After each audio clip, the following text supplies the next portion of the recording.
The city of Zarnoth Prime was alive with energy, a place where light and shadow danced together in a riot of neon colors. Floating vehicles zoomed between towering skyscrapers, while the streets below were packed with aliens of every imaginable shape and size. Some had multiple limbs, some glowed faintly, and others seemed almost invisible as they flickered in and out of sight.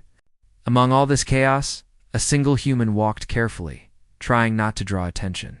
His name was Ethan Vance, diplomat sent from Earth to negotiate a new peace treaty with the Planetary Council.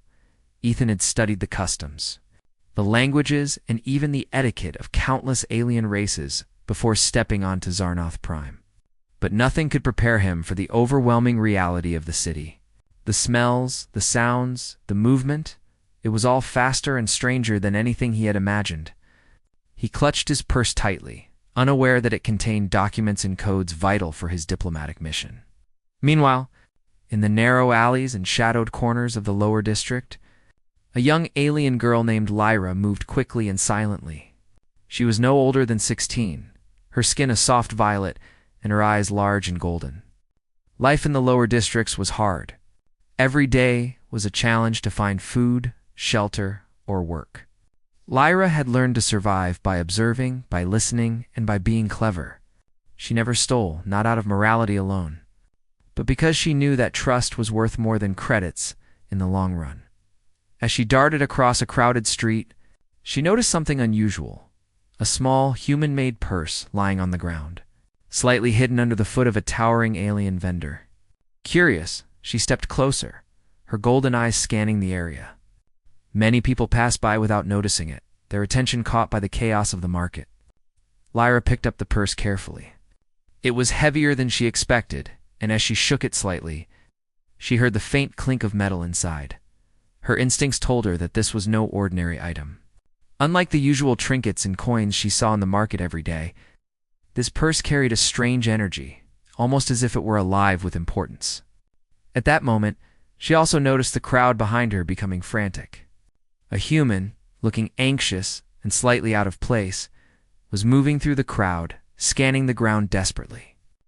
Lyra's curiosity piqued further. She decided she wanted to see what would happen next. Ethan had not yet noticed his loss. He was focused on his mission, reviewing notes in his mind, preparing for the delicate negotiations ahead. The city's chaos had a strange effect on him. It sharpened his senses, made him aware of every detail around him. And yet, even with his focus, he felt a nagging sense that something was missing. Lyra, holding the purse, followed him carefully. She stayed in the shadows, moving from one alley to another, using her knowledge of hidden pathways to keep out of sight. She had seen humans before, but never this one. There was something different about him: calm, respectful, and observant. Unlike most humans she had seen, he did not panic, did not push or shove through the crowd. He moved with a careful awareness that made Lyra pause and watch. Finally, she reached a quiet area near a small fountain. Water flowed over smooth stones, casting reflections of the neon lights above. The street was calmer here, with fewer people and less noise. Lyra stepped out of the shadows, holding the purse in both hands. The human noticed her immediately. His eyes widened, not with fear, but with surprise. "You found it?" he asked, his voice steady but gentle. Lyra nodded. "It was lying there," she said cautiously. Her voice was soft, almost melodic, but with a hint of street-hardened confidence. She had seen humans speak many times, but this one spoke differently.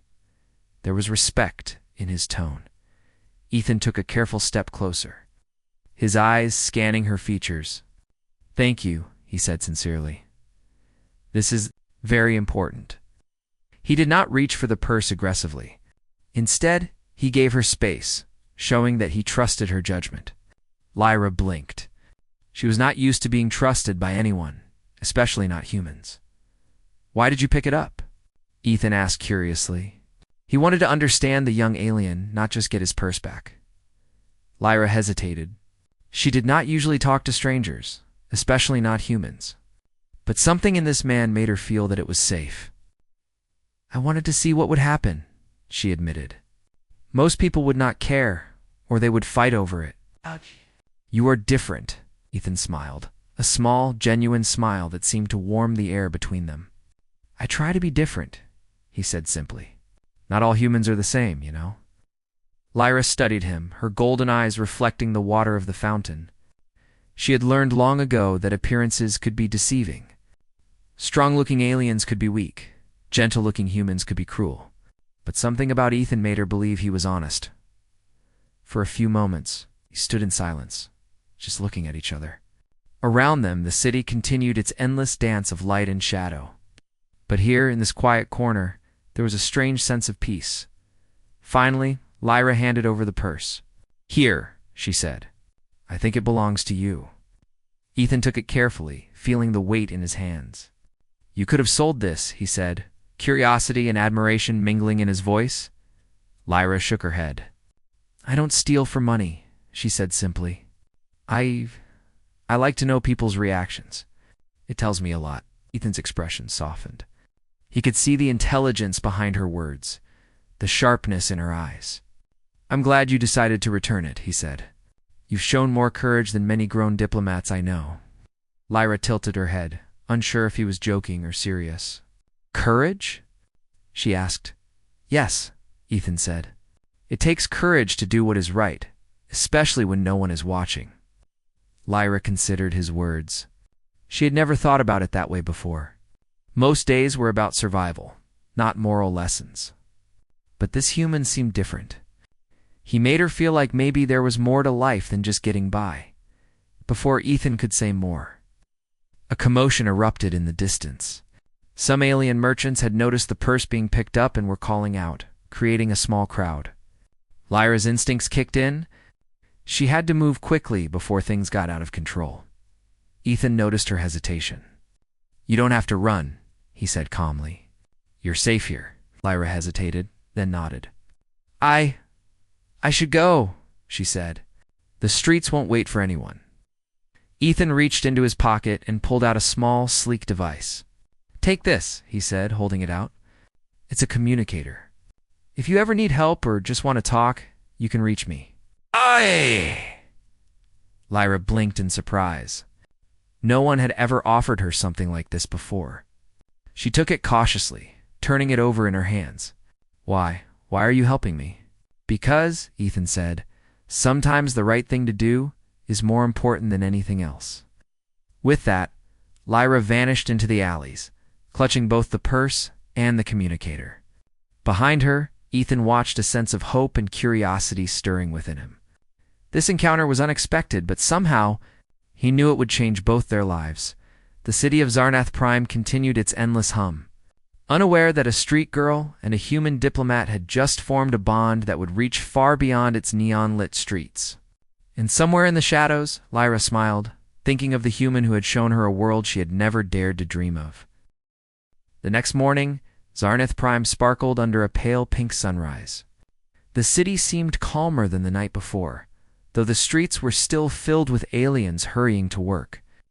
Children playing with floating toys, and merchants arranging their colorful stalls. Lyra moved through the lower districts with unusual confidence, clutching the small communicator Ethan had given her. She had never owned something so smooth and precise. She couldn't help but feel curious about it. Lyra's curiosity was not just about the device. It was about the human who had given it to her. His calm voice, the kindness in his eyes, and the way he had trusted her instinctively left a deep impression on her.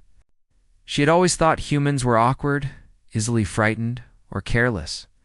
This one was different. She wanted to see him again, to understand why he acted so strangely compared to the humans she had glimpsed before. Meanwhile, Ethan arrived at the human embassy, a large building hovering above the city on sleek anti-gravity pillars. He could not stop thinking about the encounter with Lyra. The young street girl had surprised him, not just by returning the purse, but by her clever observation of the city and her cautious intelligence. He had never met an alien like her, someone so small yet so sharp, and he felt a strange sense of admiration. As the day progressed, Ethan prepared for the diplomatic summit. He reviewed the documents in his purse, checking every line, every code. But even as he focused on his work, his mind wandered to Lyra. He remembered her golden eyes reflecting the neon lights, her quiet confidence, and the way she had studied him. There was something unusual about her, something that went beyond the ordinary. Hours later, Ethan returned to the lower districts. He had a feeling, a quiet intuition, that he might see Lyra again. The streets were busy, but he moved slowly, letting the crowd flow around him. He passed alleyways, small markets, and open squares. And then he saw Hura, flash of violet skin and golden eyes, sitting on the edge of a fountain. Her hands fiddling with the communicator. Lyra noticed him at the same time. She stood quickly, her body tense, unsure if she should approach or run. But Ethan raised a hand in greeting, a warm smile on his face. "Hello again," he said. "I hope I'm not bothering you." Lyra shook her head. "You're not bothering me," she replied. She was curious about what he wanted, but she could not hide the slight hesitation in her voice. "I wanted to see you," Ethan said simply. "You helped me yesterday. I think I should help you too." Lyra raised an eyebrow. "Help me? How?" Ethan gestured to the communicator. "I want to show you how it works. It can connect you to safe places in the city, and you can contact me if anything happens." Lyra hesitated. Trust was rare in her world. People often promised help and disappeared. But something about Ethan made her feel that he was different. Carefully, she held out her hands, and he guided her fingers to press the small buttons. The screen lit up, displaying a map of the nearby districts and a list of safe zones. "This is amazing," Lyra whispered. She had never seen anything like it. "How did you get this?" Ethan smiled. "Humans make things to help each other," he explained. "It is designed for safety and communication. You don't need to understand everything at once. Just know it can help you if you ever get in trouble." Lyra studied the device, then looked up at him. "You really care about strangers, don't you?" she asked softly. "I try to," Ethan replied honestly. "Sometimes helping even one person can make the world a little better." Lyra considered his words. She had always lived in a world where survival came first and helping others was a risk. But something about Ethan's calm confidence and honest voice made her think there might be more to life than just surviving. For the next few hours, Ethan guided her through the lower districts, showing her how to avoid dangerous areas and introducing her to some of the more trustworthy shopkeepers. Lyra followed closely, absorbing every word. She asked questions, not about money or credits, but about people, about fairness, and about the city itself. Ethan answered patiently, never talking down to her, never rushing her. As they walked, a small group of alien children ran past, laughing and playing with a floating orb. Lyra's face lit up. "I used to play like that," she said quietly. "But life was too hard, and I had to focus on surviving." Ethan nodded. "I understand," he said gently. "But that doesn't mean you can't enjoy life too. Everyone deserves a little happiness." Lyra felt a warmth in her chest. No one had ever said that to her before. People in the streets either ignored her or told her to keep her head down. But this human, he made her feel seen. By late afternoon, they reached a small square where merchants sold food, toys, and gadgets. Ethan stopped and turned to her. "I know it's unusual," he said, "but I want you to come with me to the Diplomatic Summit tomorrow. You don't have to speak or do anything important, just observe. I think you might learn things that could help you, and maybe even help others." Lyra's eyes widened. "The summit? Humans and aliens together? But I'm just a street girl." "Exactly," Ethan said, smiling. "Sometimes it is the people we least expect who notice what everyone else misses." Lyra thought about it. She had always felt small, unimportant, and invisible. But Ethan's words made her feel that maybe, just maybe, she could be part of something bigger. She nodded slowly. "Okay. I will come," she said. Ethan's smile widened. "Good. Tomorrow, we will see the city in a new way, together." As the sun dipped behind the skyscrapers, casting long shadows across the streets, Lyra returned to her small corner in the lower district.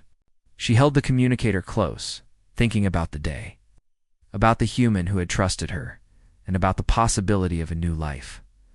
For Ethan, the day ended with a quiet sense of anticipation. He had seen courage and intelligence in someone he had never expected, and he knew that this meeting was only the beginning. The city of Zarnoth Prime was full of challenges and surprises. But with Lyra's insight and his experience, he felt a growing confidence that even the most difficult obstacles could be overcome. As night fell, both human and alien prepared for tomorrow. For Lyra, it was a chance to step beyond her streets and discover a world she had only imagined. For Ethan, it was a chance to see hope and humanity in a city full of strangers. Together, they were about to begin an adventure that would change both of their lives and, perhaps, the future of the entire city. The next morning, Zarnoth Prime's sky shimmered in soft shades of orange and violet as the city slowly awoke. The streets, usually noisy and chaotic, had a calm energy as merchants opened their stalls and children played near the fountain squares. Lyra adjusted the small communicator in her hand and glanced around nervously. Today was unlike any day she had ever faced. She would attend the diplomatic summit with Ethan Vance, the human who had shown her respect, kindness, and trust. Ethan arrived at the lower district with a sleek hover car waiting. When Lyra saw him, she felt a mix of excitement and nerves. She had never ridden in such a vehicle before, nor had she ever been invited into the higher city areas where diplomats and officials gathered. Ethan greeted her warmly. "Ready?" he asked. Lyra nodded. "I think so," she said softly, trying to steady her racing heart. The hovercar lifted off smoothly, gliding over the bustling streets and towering buildings. Lyra watched in awe as the city unfolded beneath her. Neon lights reflected on polished surfaces, floating vehicles zipped between skyscrapers, and alien pedestrians waved or shouted greetings to passing friends. The city she had thought she knew suddenly seemed much bigger, much more alive. When they arrived at the summit building, a vast structure of shimmering crystal and metal, Lyra's eyes widened. The entrance hall was enormous, with high ceilings that reflected light in thousands of colors. Aliens from different worlds were moving gracefully, speaking in various languages. The atmosphere was formal, yet filled with anticipation. Lyra clutched Ethan's arm lightly, unsure how to behave in this new world. Ethan smiled reassuringly. "Just follow my lead," he whispered. "You don't have to speak unless you want to. Just observe and remember what you see. Even the smallest details matter." Lyra nodded, her curiosity sharpening. She had learned to notice small details in the street's hidden pathways, quiet patterns of behavior, but this was different. Here the stakes were higher. One small observation could change the outcome of important decisions. As they entered the main chamber, delegates from countless worlds were already seated. The council members, towering aliens with elegant robes and serious expressions, watched silently. Ethan guided Lyra to a small corner where she could see everything without drawing attention. From her vantage point, she noticed more than the humans or aliens would expect. She saw a delegate fidgeting nervously, a merchant alien whispering urgently to an assistant, and even a security droid subtly moving to block a small group from approaching the stage. When the first speech began, Lyra leaned forward, her eyes wide with focus. She noticed something unusual: an alien delegate shifting codes on a small screen under the table, trying to manipulate data without others noticing. Lyra's instincts told her this could cause serious problems if left unchecked. She tapped Ethan lightly on the arm. "What is it?" he asked quietly. "I think someone is trying to change the information on the council's system," she said. "They're hiding it under the table, but I saw the pattern." Ethan's eyes widened, then narrowed in concentration. "Good eye," he whispered. "Stay calm. We can handle this without alerting everyone." Together they moved subtly, Ethan guiding the staff to investigate the irregularity while Lyra stayed close, observing the culprit. Within minutes, the attempt to manipulate the system was stopped without creating panic. Ethan gave Lyra a small, approving smile. "That's why you're here," he said softly. "You saw something no one else noticed."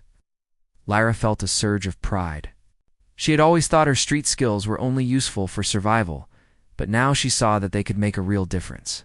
For the first time, she realized that even someone like Herzmal Young and living in the shadows could impact events that mattered on a much larger scale. The summit continued, with discussions about trade, security, and peace agreements. Lyra listened carefully, noting patterns, alliances, and subtle expressions that might hint at hidden motives.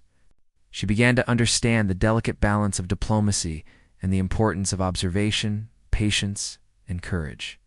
Every skill she had learned on the streets, the ability to notice small movements, predict behavior, and act without being seen, was proving invaluable.